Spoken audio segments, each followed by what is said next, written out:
next week or whatever.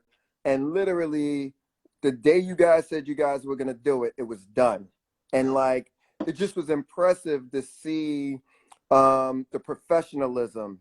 And like so I guess what gave you that discipline? You know, because it's one thing to be disciplined in the studio, but it's another thing for artists to like really show up and be involved in their business. I would say being more in tune to my business just came from uh, the lack of knowledge I had prior.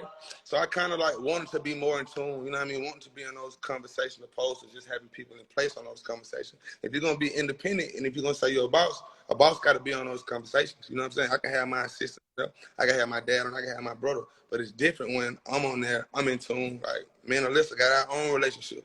I'm trying to create my own relationship with everybody because at the end of the day, and for one, like, there may be some mistakes I made in the past, and I don't want nobody to fault me for that because, you know, I'm human and I'm older now. Like I said, I'm different from a 22-year-old Rich on the Quan, you know, some type of way. I've learned from that, you know what I'm saying? And I cherish my relationships a whole lot, Troy. I cherish my relationships, man. What when you mentioned like some of them like making mistakes in the past, like what do you think was like your biggest mistake? Do you got any regrets? Let's just say like you know, back then, like showing up for radios late, not doing radio interviews, not pulling up on the DJs, being an asshole, you know what I'm saying? And just, you know, taking accountability. You feel me? Like I say, it's 10 years later now, so I know it's some relationships out there that I messed up, but I know that can be mended. That's what I'm saying. Like, I ain't mean nothing by it. They were growing pains, and I had to get through those obstacles to become who I am today, and that's just real. No, and a lot of times, like, you know, it's no school for this. It's not like that, you know, it's a school you could go to. No Yeah, manual.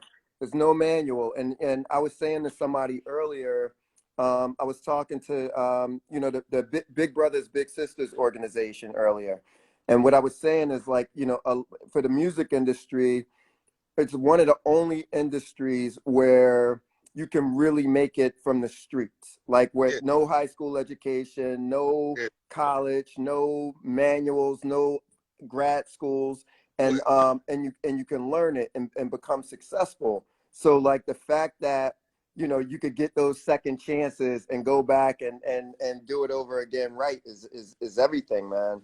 Yeah, I think that's important part because like it's hard to come back in this game called hip hop only because like what I had to realize, like the game don't need me, I need the game. So once my brain, like my thinking changed. You gotta think like I thought like after some type of way I would be hot forever.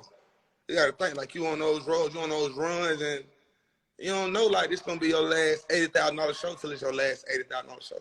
Yep. It will move on. It'll move on without you so quickly.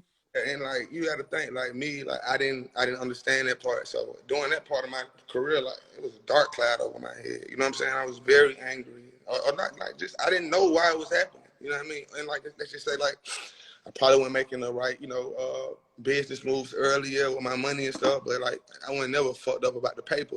It's just like a lot of relationships I knew I could that hurt me because those relationships are worth more than money. And I realized that now it was all about the dollar then. How'd you get through the funk? Because a lot of people don't talk about like just the dark side of it. You know, it's like we all got to go home at night, and you know, just like how'd you get the mental capacity to kind of push through it?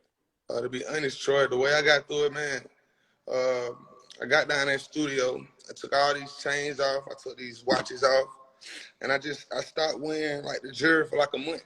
Like I started wearing the jewelry for a month. And I wanted that hunger feeling again. And I knew I couldn't recreate that feeling I had 10 years ago.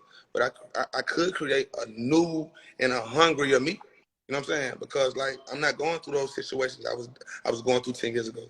You know what I'm saying? So I can evolve my sound. I just stayed in that studio, man. And, like, you know, for like a good 6 months every day.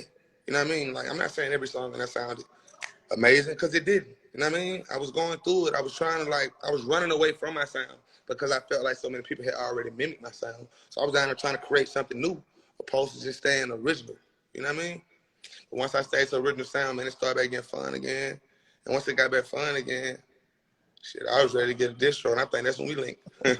You know? No, it's funny because like I told my team in a meeting probably a month and a half ago about we got to have joy. We got to have joy in the work, For sure. you know. And it's like when I got into it, you know, I never knew you could make money from the music industry. I got into this because I loved everything about it, loved the music, the business, the craft, and all of a sudden it gets stressful, and then you know, then it becomes about the money, and it becomes about this, and it becomes about that, and you got drama and all of these other things, and it's like you got to get back to the joy and like why you do it, and that's when you get the best work as an artist Yeah, too, man. like, yeah, because like I said, at first, like at first it was all about money for me, and once money became like my main focus, I started losing love for the music. So You you know know what what Quincy? You know what Quincy Jones says I'm about saying? that? When money gets involved with music, that's when God leaves the room. Mm, that's a That's bar. yeah. He said that's Quincy Jones said that's when God leaves the room. When artists start talking about money in the studio with Quincy, Yeah, Quincy's like, take that out the studio. That's yeah. when God leaves the room. I don't do what I do for the money. Of course, the money. I do it for the art, and art money comes with the art I make. You know what I'm Yep. saying? I Yep. love the art. I love that my voice is the paintbrush and the microphone is the canvas. Man, that's the artistry. Like you say, it ain't no manual to it. Somebody could be in the studio with me all day, same beat, and still not hear what I hear on it. You know what I'm Yeah. saying? So Yeah. it's not have for the music. Put it like that. I appreciate music. Like I said, music need me. I need music. You know. And so during your like you had that hiatus period, and like it was like, you know, where's That's Quan? corn. For Where's sure. Quan? And you know, and the world was waiting. Everybody was looking, kind of seeing what you were gonna do next. And you know, and I know you kind of talked about it early in the week. Um, I could relate. I was watching your interview with Academic, and I could relate about I lost a client one time, right? Okay. And it was my first big client, Mhm. and people ghosted me. Like, you know, it was like my phone stopped ringing. People, you know, people didn't take my phone call like as quickly as they used to, and Exactly. it was, and I really, it was a grown up lesson for me, because like I was hurt by it, because it was people who I thought I had relationships Yeah. with, and people actually who I put in business with this artist and everything, and like all of a sudden I got ghosted, and so it kind of put a little bit of a battery in my back with like, okay, Yeah. You feel- I'm playing I'm playing yeah. playoff basketball We now. I'm can't playing a little matter. win or go home. Like every game was a game 7. Like that's how I treat Win it. or go home. You know what I'm saying? Because like at the end of the day, even with me recentering myself, I'm trying to move like I'm a new artist. You know what I mean? Doing that like little groundwork. You know what I'm saying? Like I think us and artists, even in today's music, we don't do that little groundwork that makes the music stick. You know what I mean? Like getting back